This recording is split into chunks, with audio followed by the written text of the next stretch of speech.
Most people today know very little about ancient Persia, and what they do imagine often comes from movies and popular culture rather than serious study. When we think of the ancient world, our attention usually goes to Rome or Greece or Egypt, but the vast empire to the east often gets overlooked. That is surprising because ancient Persia was once the largest empire the world had ever seen.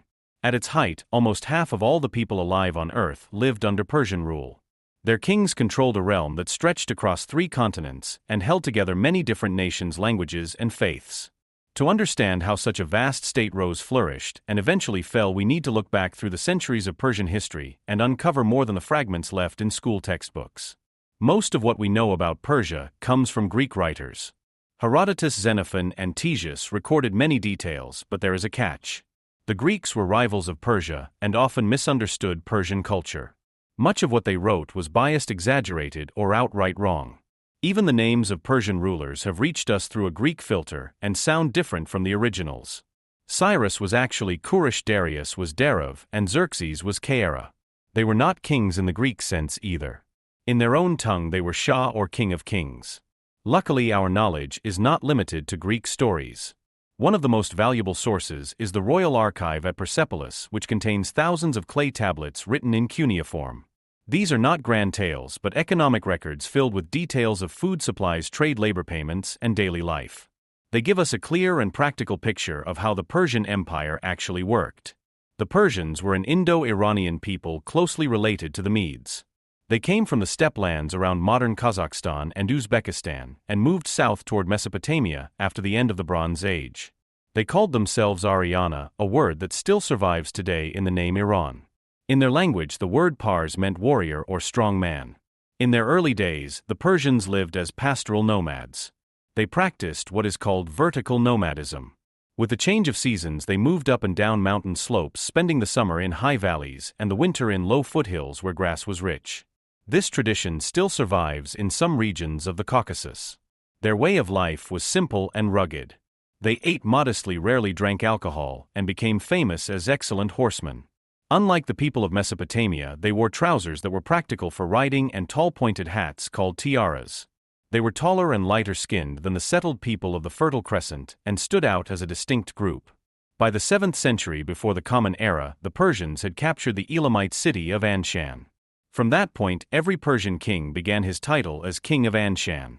A century later, a leader would rise among them who changed history forever. His name was Cyrus, later known as Cyrus the Great. At first, the Persians were still vassals of the Median Empire. Cyrus, however, led a rebellion against the Median king Astyages. Many powerful Median clans, dissatisfied with Astyages, chose to support Cyrus. Their defection gave him the strength to crush the Median army in battle.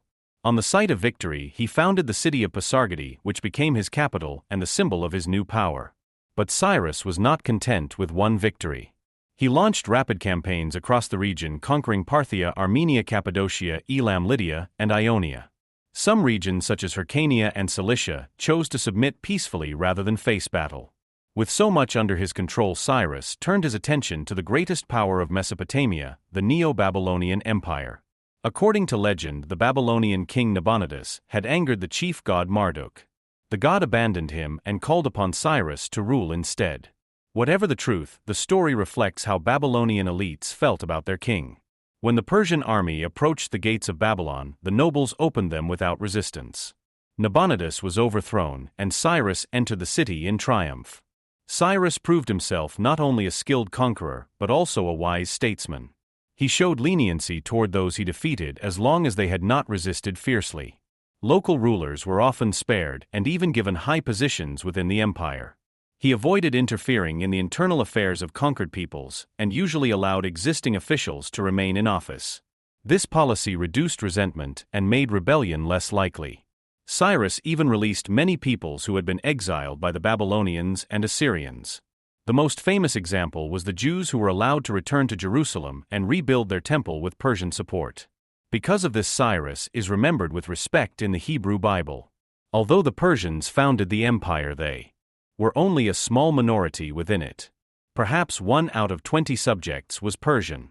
Cyrus knew that brute force could not hold such a vast population together. Instead, he built a system of tolerance, cooperation, and autonomy that made people accept Persian rule.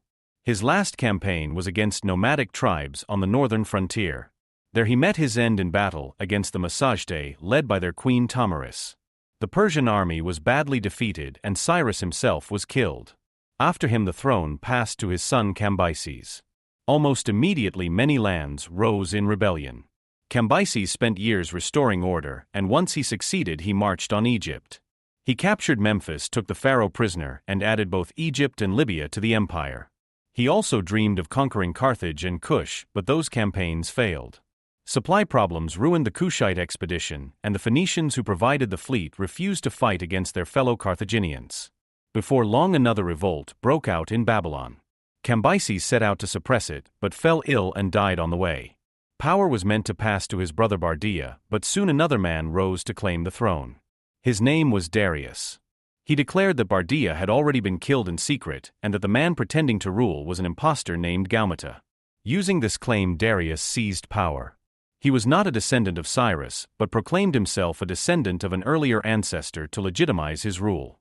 From then on, the royal family became known as the Achaemenids. Like Cambyses before him, Darius spent much of his early reign putting down revolts across the empire. He tried to expand north against the Scythians but failed. He added Thrace to the empire, made an alliance with Macedonia, and soon became involved in conflict with the Greeks. Yet Darius is remembered not mainly as a warrior, but as a great administrator who reshaped the empire.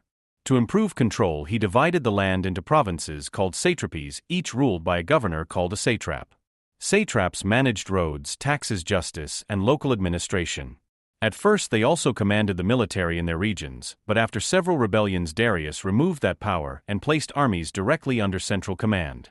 He also introduced a standardized currency. The gold coin called a daric became the common medium of exchange across the empire. One daric was worth 20 silver coins. This spread the use of money further than ever before and encouraged trade. A soldier earned 1 daric per month. To give context, a sheep cost about 3 silver coins and a sack of flour about 2.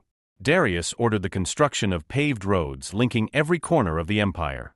The most famous was the royal road connecting the Aegean coast to Susa in Elam. Along these routes, relay stations allowed couriers to pass messages quickly from one rider to another. Thanks to this system, information could travel thousands of kilometers in just a few days. He also sponsored the digging of a canal linking the Red Sea with a branch of the Nile. Though it did not reach the Mediterranean, it still allowed navigation between seas and boosted maritime trade. During his reign, monumental building projects flourished. He built Persepolis as a new ceremonial capital filled with grand halls and sculptures created by craftsmen from every part of the empire. The Persians also cultivated gardens known in their tongue as paradisa, a word that later gave us paradise. The army of Persia relie dans un corps of élite soldier the Immortals. They were heavy infantry armed with spears, swords, and bows, and always maintained a fixed strength of 10,000. Whenever one was lost, another immediately took his place. Light infantry, archers, slingers, cavalry, and auxiliaries from subject peoples completed the army. Many mercenaries also served, including Greeks and Scythians. Religion in Persia centered on the worship of Ahura Mazda, the Lord of Wisdom. This early form of Zoroastrianism was not strictly monotheistic. Other divine beings such as Mitra, Anahita, and Ahriman were also recognized. Scholars call this henotheism, the belief in many gods, but with one above the rest. The Persians never forced their religion on others. They tolerated local faiths and allowed people to worship Marduk, Yahweh, Ammon, or Zeus under Persian rule. A curious custom described by Greek writers was the Persian way of making decisions. They believed that a person under the influence of wine would only speak the truth. Thus, important questions were first discussed while drinking. The next day, the plan was reviewed sober. If it still made sense, it was adopted. Conflict with Greece began when Greek colonies in Ionia rebelled in 499 before the Common Era. They received help from Athens and other states. The rebels even attacked Sardis, the capital of the Lydian satrapy, and burned it down, including a temple. The revolt lasted 7 years before Persia regained control. Afterward, Darius demanded submission from the Greek states in the form of earth and water. Many complied, but Athens and Sparta refused. The Spartans even threw the Persian envoys into a well, telling them to find earth and water there. Darius launched a punitive expedition. His forces landed at Marathon, intending to march on Athens. The Athenians, however, rushed to block them. Though outnumbered, the Greeks had the advantage of high ground. The Persians hesitated, then tried to withdraw to attack Athens by sea. At that moment, the Greeks struck. Their sudden charge broke Persian lines and drove them into panic. Thousands were killed and ships were lost, while Greek casualties were light. Darius planned another campaign for revenge, but he died before it could be carried out. His son Xerxes took the throne and prepared an invasion on an unprecedented scale. Ancient accounts claim his army numbered over 1 million, though modern historians suggest closer to 200,000, still vast for the time. The Greeks chose to block him at Thermopylae, a narrow pass. Contrary to legend, it was not only 300 Spartans who stood there, but thousands of soldiers from other states as well. For 2 days they held the Persians back. On the third day, most withdrew, leaving a small group led by the Spartans to fight to the death. Eventually they were surrounded and destroyed. Xerxes advanced to Athens but found it evacuated. The citizens had fled to nearby islands, while their navy prepared to fight. The decisive battle came at Salamis. The lighter Persian ships were lured into the narrow strait, where they lost the ability to maneuver. The heavier Greek triremes rammed them and inflicted a crushing defeat. With his fleet destroyed, Xerxes could no longer supply his massive army. The Persians burned Athens but then retreated. More battles followed, and most ended in Greek victories. Finally, Persia accepted peace and gave up control of the Aegean Islands and the coast of Asia Minor. Though beaten in open war, Persia did not give up its ambitions in Greece. Instead, it turned to influence and bribery. Persian gold found its way into the hands of many Greek leaders who promoted policies favorable to the empire. The true disaster for Persia came not from Greece, but from Macedon. In the 4th century before the Common Era, King Philip II united Greece and planned to invade Persia. He was assassinated before he could march, but his son Alexander inherited both the throne and the plan. Alexander was only 18 when he became king, yet he led one of the most extraordinary military campaigns in history. With the Macedonian phalanx and his own tactical genius, he defeated the Persians again and again. In just over a decade, he conquered the entire empire. By 329 before the Common Era, the Achaemenid dynasty was gone and the Hellenistic age had begun. Yet Persia did not vanish. Its culture, language, and traditions survived under later empires, the Seleucids, the Parthians, and the Sasanians. Even today, the Persian language endures, and the faith of Zoroastrianism, though small, is still practiced in parts of Iran and India. The story of Persia is not just one of conquest and defeat. It is the tale of a people who built one of the greatest empires of the ancient world, who ruled with tolerance and vision, and whose influence continues to shape history to this day.